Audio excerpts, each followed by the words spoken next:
Annemarie turned again, as the path divided once more. The left fork would take her directly to the village.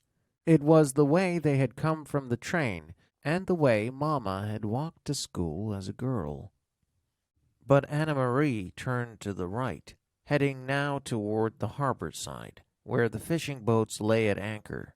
She had often come this way before, too, sometimes at the end of the afternoon, to pick out the Ingeborg, Uncle Henrik's boat, from the many returning, and to watch him and his helpers unload the day's catch of slippery, shimmering herring still flopping in their containers. Even now, with the boats in the harbor ahead empty of fish, preparing to leave for the day's fishing, she could smell the oily, salty scent of herring, which always remained in the air here. It wasn't far now, and it was getting lighter. She ran almost as fast as she had run at school, in the Friday foot races, almost as fast as she had run down the Copenhagen sidewalk on the day that the soldier had stopped her with his call of Halte. Annemarie continued the story in her head. Suddenly, as Little Red Riding Hood walked through the woods, she heard a noise. She heard a rustling in the bushes. "A wolf!" Kirsty would always say, shivering with fearful delight. "I know it's going to be the wolf."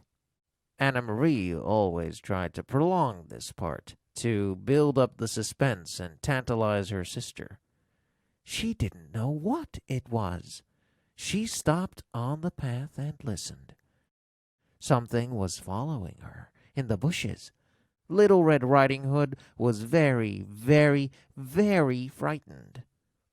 She would stop, would stay silent for a moment, and beside her in the bed she could feel Kirsty holding her breath.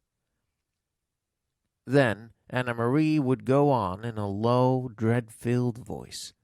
She heard a growl. Annemarie stopped suddenly and stood still on the path. There was a turn immediately ahead.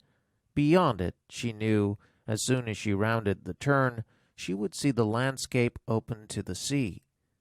The woods would be behind her there, and ahead of her would be the harbor, the docks, and the countless fishing boats.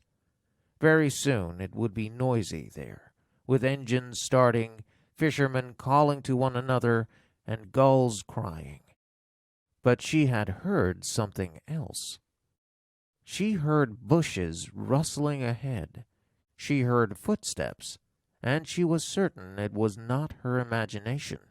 She heard a low growl. Cautiously she took a step forward, and another. She approached the turn in the path, and the noises continued.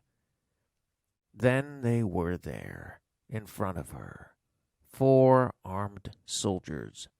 With them, straining at taut leashes, were 2 large dogs, their eyes glittering, their lips curled.